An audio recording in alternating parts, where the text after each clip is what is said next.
بسم اللہ الرحمن الرحیم۔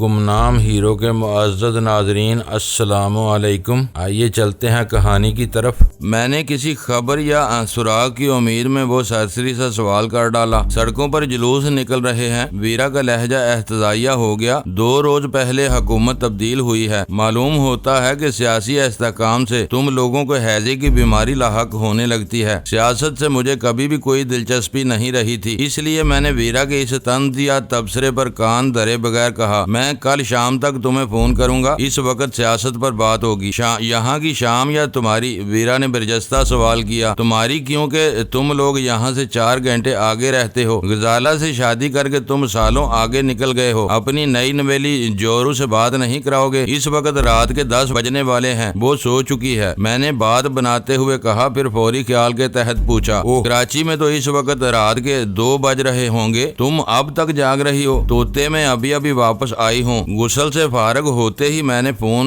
ملایا تھا۔ میں نے اپنا وقت بڑی دشواریوں میں گزارا ہے۔ مجھے اس کے لہجے سے اندازہ ہو رہا تھا کہ وہ اپنے ریسیور پر آنکھیں نکال کر گرا رہی ہوگی۔ سوری ویرا، میں نے پورے خلوص کے ساتھ کہا، پھر تو تمہیں آرام کی ضرورت ہے، باقی باتیں کل بھی ہو سکتی ہیں۔ میرا مقصد تم پر کوئی طنز کرنا نہیں تھا، ویسے بھی تم شب بیداری میں ملکہ رکھتی ہو۔ میری طرح ویرا کے دل میں بھی بہتیرے سوالات موجود رہے ہوں گے، لیکن میں گفتگو کی ابتدا ہی میں اسے محتاط رہنے کا اشارہ دے چکا تھا، اس لیے وہ کھل کر کوئی سوال کرنے سے قاصر تھی۔ کوئٹہ کے دشوار گزار زمینی راستے سے ایران کی سرحد میں دور تک کیے جانے والے طویل مہماتی سفر اور پھر واپسی کی شدید تکان کے بعد یک بیک سامنے آنے والی اس گھٹن کے نتیجے میں ویرا کا چڑچڑا ہونا قدرتی امر تھا، اس لیے میں نہایت تحمل کے ساتھ اس کی جلی کٹی باتوں کے بے ضرر سے جوابات دے کر اسے گفتگو کے اختتام تک لانے میں کامیاب ہو گیا۔ ویرا کا فون تھا۔ سلسلہ منقطع ہوتے ہی سلطان شاہ نے حیرت سے سوال کیا۔ میں اسباب میں سر ہلا کر نیا سگریٹ سلگانے میں مصروف ہو گیا، لیکن یہ کہاں سے ٹپک پڑی؟ یہ تو باہر گئی ہوئی تھی۔ سلطان شاہ اپنی بے ساختہ حیرت پر قابو پانے میں کامیاب نہیں ہو سکا۔ غنیمت یہ تھا کہ اس نے حیرت کے اظہار میں غیر محتاط الفاظ کا سہارا نہیں لیا تھا۔ میں نے آنکھیں نکال کر اسے پھاڑ کھانے والے انداز میں گھورا، پھر نرمی سے کہا، وہ اپنے کسی کام سے گئی تھی، کام پورا کر کے لوٹ آئی ہوگی، پتہ نہیں وہ ادھر ادھر کیا کرتی پھرتی ہے۔ سلطان شاہ کسی اداس بکرے کی طرح اپنا سر اوپر نیچے ہلانے لگا۔ اگلی صبح سارا ناشتہ لانے والیوں کے ساتھ ہمارے شیش محل میں آئی تو میں اسے دیکھ کر حیران رہ گیا کہ کیونکہ معمول کے برعکس اس کی گردن پرغرور انداز میں اکڑی ہوئی تھی اور اس کے پتلے پتلے گلابی ہونٹوں پر پر اسرار اور نشیلی سی مسکان مچل رہی تھی۔ کیا بات ہے، آج تم بہت خوش نظر آ رہی ہو؟ میں نے اس کی نیلی آنکھوں کی گہرائیوں میں جھانکتے ہوئے معنی خیز لہجے میں سوال کیا۔ معلوم ہوتا ہے کہ رات بھر میں تمہاری کایا کلپ ہو گئی ہو۔ تمہیں اندازہ نہیں کہ پچھلی رات ڈان نے مجھے عزت کی کن بلندیوں پر پہنچایا ہے۔ وہ اتراتے ہوئے بولی، وہ بڑی بھیڑ میں مجھے اپنے کندھے پر لاد کر لے گیا تھا۔ یہ اس کی والہانہ پسندیدگی کی انتہا تھی۔ ڈان نے کبھی کسی لڑکی کو اس طرح کھل کر پسند نہیں کیا۔ آج میں ہر ایک کی رشک آمیز نگاہوں کا مرکز بنی ہوئی ہوں۔ سارا جس واقعہ کو ڈان کی پسندیدگی کی انتہا قرار دے رہی تھی، وہ میری نظر میں صرف ابتدا تھی۔ شراب کے نشے میں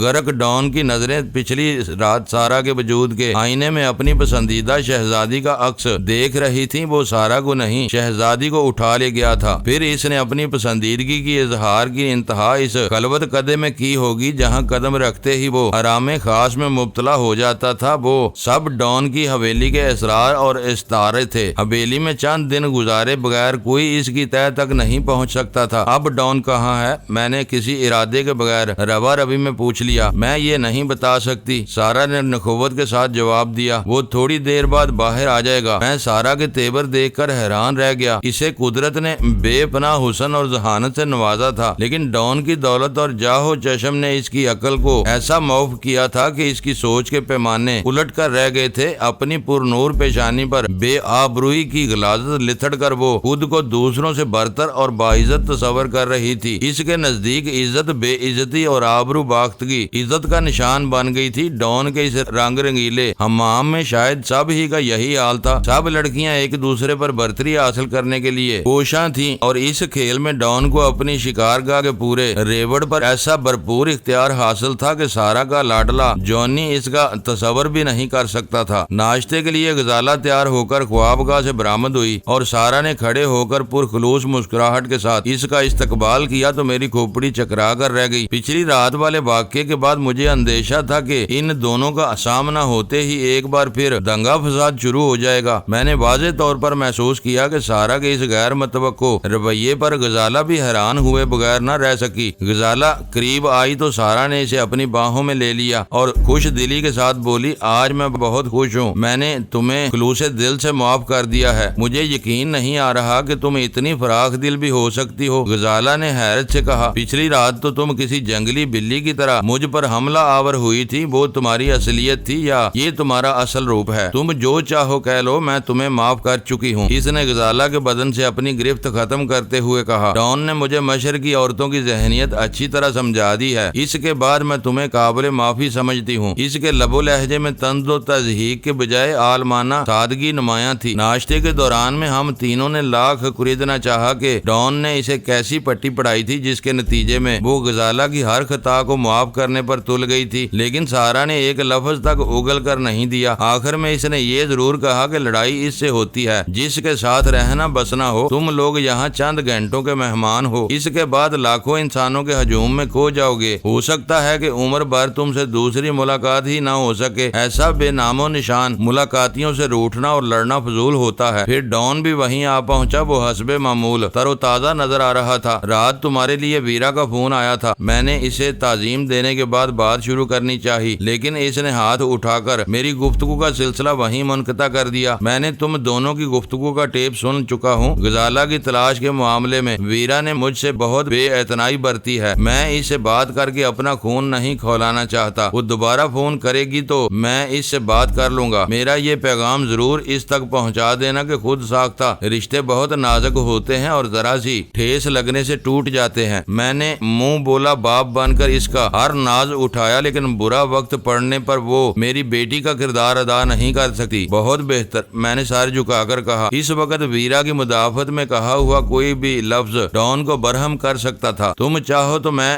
شین زین کے راستے ایک نئی گاڑی ہانگ کانگ بھجوائے دیتا ہوں۔ کچھ دیر تک ادھر ادھر کی باتیں کرنے کے بعد ڈان نے کہا، جب تک وہاں رہو گاڑی اپنے تصرف میں رکھنا، تمہاری روانگی کے بعد فکودہ گاڑی واپس مکاؤ لے آئے گا، اس طرح تمہیں بہت آرام رہے گا۔ اس عزت افزائی کے لیے ہم تمہارے ممنون ہیں، لیکن اس زحمت کی قطعی ضرورت نہیں ہے۔ ہم ہانگ کانگ سے جلد از جلد واپس پاکستان جانا چاہیں گے۔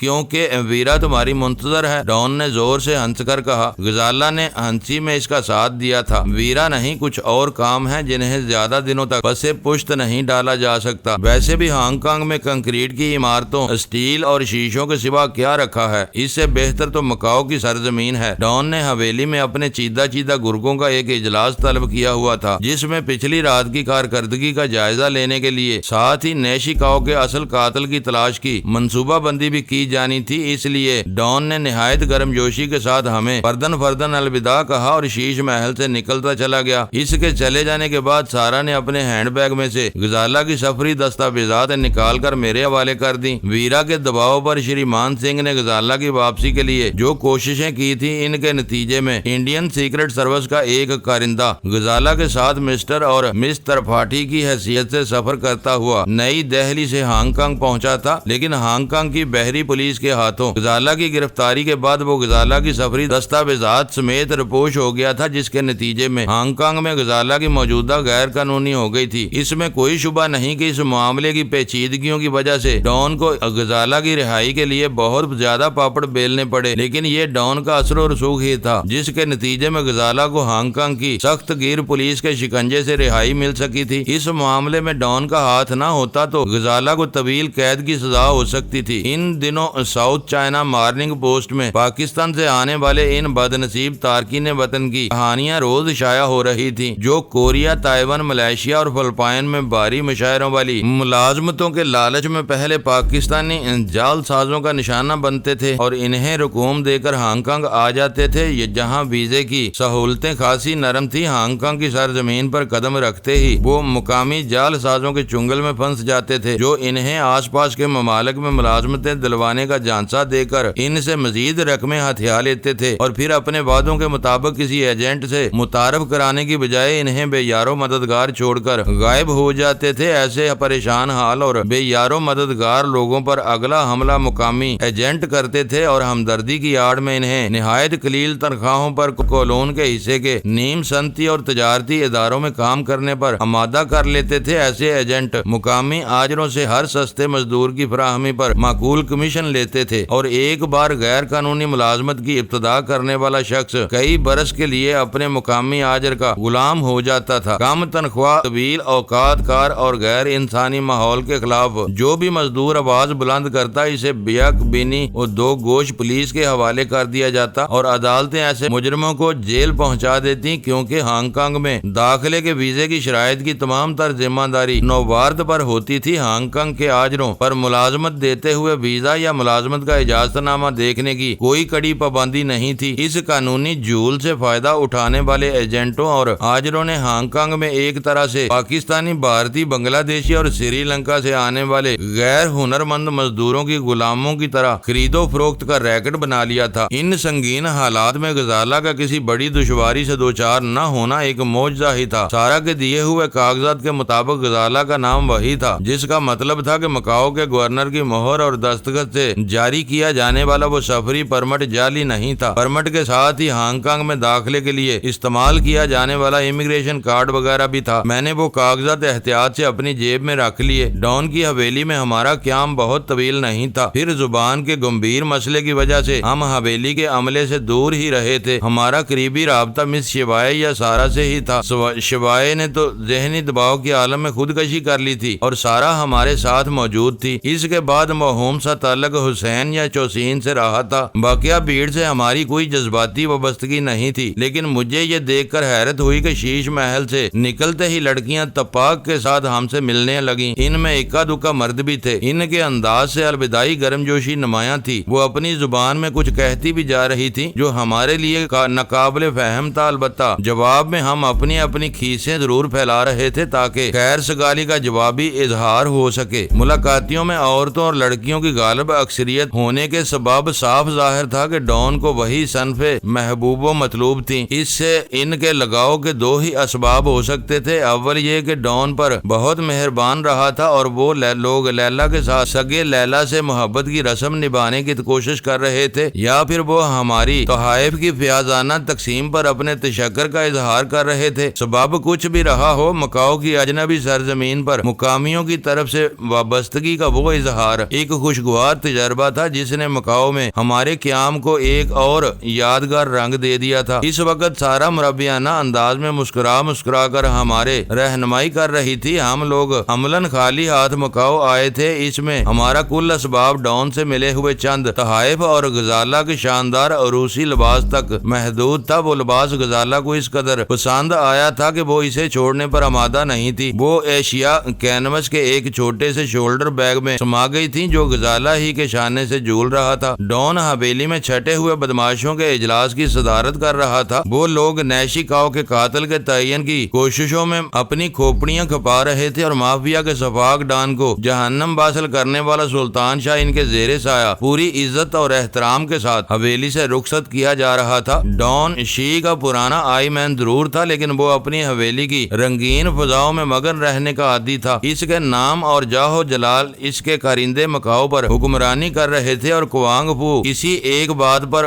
قانع تھا کہ اسے اس کی سلطنت میں للکارنے والا کوئی نہیں تھا۔ اسے شی کے بین الاقوامی مقاصد اور جمیلوں سے کوئی دلچسپی نہیں تھی۔ وہ اپنے لیے مقرر کیے ہوئے مقاصد اور اہداف کو پورے کرنے کے بعد دیگر غیر متعلقہ مسائل سے بے نیاز معلوم ہوتا تھا۔ دوسری طرف شی کی عالمی تنظیم میں مکاؤ کی شاید زیادہ اہمیت نہیں تھی۔ وہاں ہیروئن کی پیداوار ہوتی تھی، نہ وہاں مقامی کھپت کے زیادہ روشن امکانات تھے۔ البتہ چین اور قرب و جوار کے دیگر ممالک سے آنے والی چرس افہیم اور ہیروئن کے لیے مکاؤ اپنے مثالی محلے وقوع کی وجہ سے بہترین رابطے کا کام سر انجام دے رہا تھا، اور جیمی لائٹ نے شاید ڈان کو وہی محدود ذمہ داری سونپی ہوئی تھی کہ مکاؤ کی راہ سے آنے جانے والا شی کا مال پوری حفاظت کے ساتھ ادھر ادھر ہوتا رہے۔ ویسے بھی مکاؤ کسی بین الاقوامی گزرگاہ یا پر واقع نہیں تھا۔ اسی وجہ سے کوانگ فو شی کا آئی مین ہوتے ہوئے بھی اپنی بین الاقوامی تنظیم کے جدید ترین نظام سے کٹ کر محض مقامی سربراہ بن کر رہ گیا تھا۔ اس کے محدود ہو جانے میں اس کے پسندیدہ مشاغل کا نمایاں ہاتھ تھا۔ وہ شراب میں غسل کر کے حسین و جمیل لڑکیوں میں گرے رہنے کو زندگی کی معراج تصور کرتا تھا۔ شاید یہی وجہ تھی کہ وہ میری اور شیعہ کی مخاصمت سے یکسر لا علم تھا۔ شیعہ کے ساتھ میری کھلی جنگ پاکستان میں ہوئی یا پھر یورپ کے شہروں میں، ان علاقوں میں شیعہ کے درمیانے درجے کے لوگ بھی میرے نام کو ہوا سمجھتے تھے۔ صرف میرا نام ہی ان کے کان کھڑے کر دینے کے لیے کافی ہوتا تھا۔ لیکن ڈان کا معاملہ مختلف تھا۔ جب ویرا نے میرے نام کے حوالے سے اس سے بات کی تو مجھے خوف تھا کہ میرا نام سنتے ہی ڈان ہاتھے سے اکھڑ جائے گا، لیکن اس کا کوئی رد عمل سامنے نہ آنے پر مجھے یقین ہو گیا تھا کہ ڈان کے معاملے میں میرا نام کسی دشواری کا سبب نہیں بنے گا، اور یہی ہوا بھی تھا۔ میں غزالہ کو حاصل کر کے مکاؤ سے بخیر و خوبی واپس لوٹ رہا تھا۔ اس مشن میں نیشی کاؤ جیسا خطرناک بین الاقوامی مجرم جہنم واصل ہو چکا تھا، اور خوبی کی بات یہ تھی کہ اس پوری مہم میں شیعہ کا نام سامنے نہیں آیا تھا۔ پوری تکون ڈان، ویرا اور میری ذات تک محدود تھی۔ میں ویرا کا دوست تھا اور ڈان ویرا کا منہ بولا باپ۔ ان دونوں رشتوں نے غزالہ کی بازیابی میں کلیدی بلکہ تمام تر کردار ادا کیا تھا۔ بات اگر صرف غزالہ کی بازیابی تک محدود رہتی تو وہ قصہ وہیں دفن ہو جاتا، اور ڈان کوانگ فو کے فرشتوں کو بھی علم نہ ہو پاتا کہ وہ نادانستگی میں شیعہ کے کسی بدترین حریف کا اعلی کار بن گیا تھا۔ اگر مافیا کا ڈان نیشی کاؤ میری موجودگی کے دوران ہی مکاؤ آنے کا فیصلہ نہ کرتا، یا پھر ڈان نے اس کے اعزاز میں منعقد کی جانے والی تقریب میں میری اور غزالہ کی شادی کا اعلان کر کے ہمیں نمایاں کرنے کا آمرانہ فیصلہ نہ کیا ہوتا، تو میرا منصوبہ کسی خون خرابے اور پیچیدگی کے بغیر پایا تکمیل کو پہنچ گیا ہوتا۔ لیکن حالات و واقعات پر کسی کا اختیار نہیں ہوتا۔ نیشی کاؤ مجھے پہچاننے اور ڈان کو میرے خلاف برگلانے سے پہلے ہی سلطان شاہ کے مہلک وار کا نشانہ بن گیا۔ یہ ہماری خوش قسمتی تھی کہ ہم بلا تاخیر مکاؤ سے روانہ ہو رہے تھے۔ اس وقت تک نیشی کاؤ کے قتل کی خبر شاید مافیا کے اعلیٰ حلقوں میں نہیں پھیلی تھی۔ نیشی کاؤ کے قتل کی خبر مافیا کے بڑوں کی صفوں میں کھلبلی مچا دیتی اور پھر مکاؤ ان کی تحقیقات کا مرکز بن جاتا۔ ان حالات میں میرا نام پوشیدہ رہنے کے امکانات نہ ہونے کے برابر ہوتے اور وہیں سے مشکلات کا آغاز ہو جاتا۔ سارا نے ہمیں گاڑی کے ذریعے ہیلی پیڈ تک لے جانے کی پیشکش کی، جسے شکریہ کے ساتھ ٹال دیا گیا کیونکہ ہم تینوں ہی ڈان کی حویلی سے باہر کی کھلی فضا میں چہل قدمی سے لطف اندوز ہونے کے موڈ میں تھے۔ سارا نے بتایا کہ وہ ہمارے ساتھ ہانگ کانگ تک جائے گی تاکہ ہمیں امیگریشن وغیرہ کے کسی مرحلے پر دشواری کا سامنا نہ کرنا پڑے۔ ہمیں ہانگ کانگ پہنچانے کے بعد اسے ڈان کے ہیلی کاپٹر سے واپس مکاؤ آ جانا تھا۔ اسی وقت سارا سے معلوم ہوا کہ ڈان کے ہیلی کاپٹر سے آنے اور جانے والے غیر ملکی مہمان مکاؤ میں امیگریشن کی ہر پابندی سے آزاد ہوتے تھے۔ میں فیری کے ذریعے عام مسافر کی حیثیت سے مکاؤ آیا تھا، اس لیے میں نے سارا کو یاد دلایا کہ مکاؤ ہاربر پر میری آمد کے اندراج کے ساتھ روانگی کا اندراج بھی ضروری تھا، تو وہ ہنس پڑی۔ اس نے بتایا کہ پورے مکاؤ کو یہ علم ہو چکا ہے کہ میں ڈان کا مہمان ہوں۔ جب اگلے دن کے مقامی اخبارات میں ہماری روانگی کی خبر شائع ہوگی تو حکام خود ہی اپنا ریکارڈ درست کر لیں گے۔ اس معاملے میں میری فکر مندی بے سود تھی۔ دن کی چمکتی ہوئی روشنی میں ڈان کی حویلی سے ملحق سرسبز باغ عجیب ہی بہار دکھا رہا تھا۔ گہری سبز گھاس کے ہموار میدان میں جا بجا رنگین پھولوں کے تختے کرینے سے بکھرے ہوئے تھے۔ متعدد مالی پھولوں اور کیاریوں کی دیکھ بھال میں مصروف تھے۔ دور کہیں سے مشینی لان موور چلنے کی آوازیں آ رہی تھیں۔ ان حسین مناظر سے آگے ڈان کے پختہ ہیلی پیڈ پر وہی ہیلی کاپٹر جو نیشی کاؤ کو مکاؤ لایا تھا ہمارا منتظر تھا۔ سارا نے اپنے بیگ میں سے ایک اپریٹس نکال کر کسی سے رابطہ کیا اور چینی زبان میں چند فکروں کا تبادلہ کرنے کے بعد اپریٹس آف کر کے دوبارہ بیگ میں ڈال لیا۔ اسی کے ساتھ فضا ہیلی کاپٹر کے انجن اور پنکھوں کے مخصوص شور سے گونج اٹھی۔ میرے دل کی دھڑکنیں یک بہ یک تیز ہو گئیں۔ ہم تینوں کے دلوں میں چور تھا۔ ہم نے ڈان جیسے چالاک اور طاقتور مجرم کو دل کھول کر بے وقوف بنایا تھا۔ اس کی آنکھوں میں دھول جھونک کر ہم اسی کے زیر سایہ اس کے آدمیوں کے خلاف قتل و غارت گری کی سازشیں کرتے رہے جب تک ہم ڈان کی حویلی میں تھے۔ کسی بھی لمحے بری طرح پھنس سکتے تھے۔ ہماری آزادی چند لمحوں کی بات تھی اور میں دل ہی دل میں دعا کر رہا تھا کہ ان آخری لمحات میں کوئی گڑبڑ نہ ہو۔ ہیلی کاپٹر کا چینی نژاد پائلٹ خاکی رنگ کی مکمل فلائنگ یونیفارم میں اپنی نشست پر بیٹھا ہوا منتظر تھا۔ اس نے سر کو خم دیتے ہوئے ہاتھ لہرا کر ہم سب کو تعظیم دی۔ پھر ہم چاروں ہیلی کاپٹر کے پنکھے سے پیدا ہونے والے تیز جھکڑ میں لڑکھڑاتے ہوئے دوسری سمت میں بڑے اور یکے بعد دیگرے اچھل کر ہیلی کاپٹر میں سوار ہو گئے۔ کسی خودکار نظام کے تحت دروازہ خود بخود بند ہو گیا۔ وہ ہوا باز سمیت کل 6 نشستوں والا تفریحی ہیلی کاپٹر تھا، جس میں آگے اور پیچھے ایک ایک نشست تھی۔ درمیان میں ہر کھڑکی کے ساتھ نشستیں تھیں۔ غزالہ سلطان شاہ کے ساتھ پہلی رو میں بیٹھ گئی۔ سارا سارا میرے ساتھ پائلٹ کے پیچھے والی نشست پر جم گئی۔ ہم نے جلدی سے حفاظتی بیلٹ باندھے، لائف جیکٹ والی جیپ کا جائزہ لیا، پھر ہوا باز نے چینی زبان میں ریڈی ہیئر دی گو کا نعرہ لگایا اور سفید ہیلی کاپٹر کسی مست پرندے کی طرح ایک جھٹکے کے ساتھ فضا میں اوپر بلند ہونے کے ساتھ ہی داہنی طرف جھکتا چلا گیا۔ دن کی بھرپور روشنی میں مکاؤ کا فضائی منظر بے حد حسین اور دل فریب تھا۔ اونچی نیچی پہاڑیوں کے درمیان میں رنگ برنگی چھتوں والی عمارات مکاؤ کے باسیوں کی زندہ دلی کا منہ بولتا اشتہار تھی۔ پتلی پتلی پر پیچ اور ڈلوان سڑکوں پر تیز رفتار ٹریفک مشینی کھلونوں کی طرح رواں تھا۔ بازار بانت بانت اور رنگ رنگ کے مقامی اور غیر ملکی خریداروں سے بھرے ہوئے تھے۔ خاص بات یہ تھی کہ ان میں سے بیشتر کے سروں پر بڑے بڑے چھجوں والی تنکوں کے ہیٹ موجود تھے، جنہیں مکاؤ کی دستکاری میں ایک قدیم روایت کا درجہ حاصل تھا۔ مکاؤ کی آبادی کا ایک چکر لگاتے ہوئے ہم نے وہ مصروف ترین تجارتی گھاٹ بھی دیکھا جہاں چین سے آنے والے تاجروں کی سینکڑوں کشتیاں ساحل سے دور تک ایک دوسرے سے جڑ کر لنگر انداز تھیں اور مزدور اپنے کندھوں پر وزنی بوریاں اور پیٹیاں لاد کر کشتیاں عبور کرتے ہوئے ساحل کی طرف دوڑ رہے تھے۔ سمندر کی متلاطم لہروں پر ڈولتی ہوئی کشتیوں کا 0/min کی رفتار پر ذرا بھی اثر انداز نہیں ہو رہا۔ کشتیوں کی اسی بھیڑ باڑ میں جرائم کے اڈے بھی موجود تھے۔ اغوا کیے ہوئے مالدار چینیوں کو تاوان وصول ہونے تک ان ہی کشتیوں کے صندوق نما ہولڈرز میں بے دست و پا کر کے قید رکھا جاتا تھا۔ بحری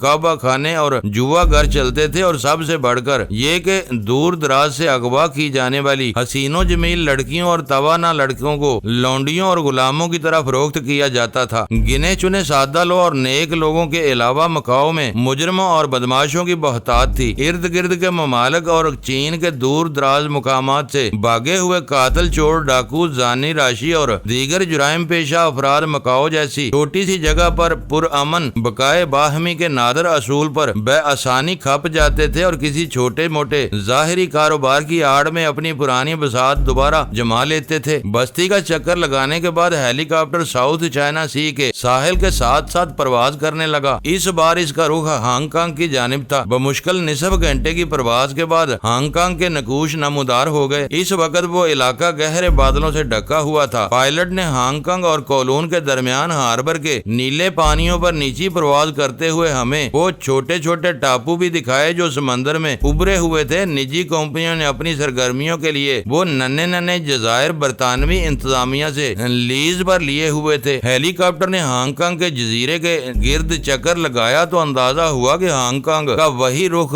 آباد اور ہاربر جو کولون کی سمت میں واقع تھا سطح سمندر سے بلند ہوتے اس جزیرے نے ایک پہاڑی کی صورت اختیار کی ہوئی تھی۔ پچھلا حصہ ناقابل عبور کھڑی ڈلانوں اور خود روز سبزے سے ڈھکا ہوا تھا۔ اس طرح ہانگ کانگ کا جنوبی اور مشرقی پہاڑی ساحل ناقابل استعمال تھا۔ آخر کار ہم کولون والے حصے میں واقع ایئرپورٹ کے مخصوص حصے میں اتر گئے۔ ایئر کنٹرول کی ہدایت کے مطابق ہیلی کاپٹر کنکریٹ پر بنے ہوئے اس سفید دائرے میں زمین پر ٹکا تو اس کے وسط میں چمکنے والے زرد ہندسوں میں 10 نمبر بلندی سے نظر آ سکتا تھا۔ انجن بند ہونے کے بعد ہم لوگ نیچے اترے تو ہانگ کانگ امیگریشن کا ایک باوردی افسر ہماری طرف بڑھتا چلا آیا۔ ہوا باز نے نہایت دوستانہ انداز میں اس کے شانے پر ہاتھ رکھ کر چینی زبان میں کچھ کہا اور وہ دونوں زور زور سے ہنسنے لگے۔ اسی اثنا میں سارا نے ہم تینوں کے سفری کاغذات امیگریشن افسر کی طرف بڑھا دیے۔ وہ ہمیں لے کر ایک قریبی عمارت کی طرف چل پڑا۔ میں نے دیکھا کہ ہانگ کانگ انٹرنیشنل ایئرپورٹ سے ہیلی پیڈ خاصا وسیع تھا۔ وہاں کم از کم 15-20 ہیلی کاپٹر پہلے سے موجود تھے۔ بعض پر مشہور بین الاقوامی کمپنیوں کے نام نظر آ رہے تھے۔ سارا نے بتایا کہ مقامیوں اور ہانگ کانگ کا ویزا رکھنے والے غیر ملکیوں کی ملکی حدود میں نقل و حرکت کے لیے لائسنس کے نجی ہیلی کاپٹر بھی آزادانہ طور پر استعمال کیے جاتے ہیں، لیکن باہر ملک سے آنے والے ہیلی کاپٹرز کے لیے اسی ہیلی پیڈ پر اترنا لازم ہے تاکہ ایسی پروازوں سے ہانگ کانگ آنے والے غیر ملکی امیگریشن کے ضوابط سے گزرنے کے بعد ملک میں داخل ہو سکیں۔ عمارت میں امیگریشن کاؤنٹر پر کمپیوٹر ٹرمینل موجود تھا۔ چند منٹ میں ضروری اندراجات کر کے ہمیں ہانگ کانگ میں قیام کا ویزا دے دیا گیا اور اسی مقام پر سارا اور ہوا باز نے ہمیں رخصت کر دیا۔ خدا کا شکر ہے کہ آج ہمیں آزادی کے ساتھ بولنے کا موقع ملا ہے۔ امیگریشن کاؤنٹر سے کچھ دور نکلنے کے بعد سلطان شاہ نے گہرا سانس لے کر کہا، ہر چیز کی اہمیت اور اندازہ اسی وقت ہوتا ہے جب وہ چھین لی جائے۔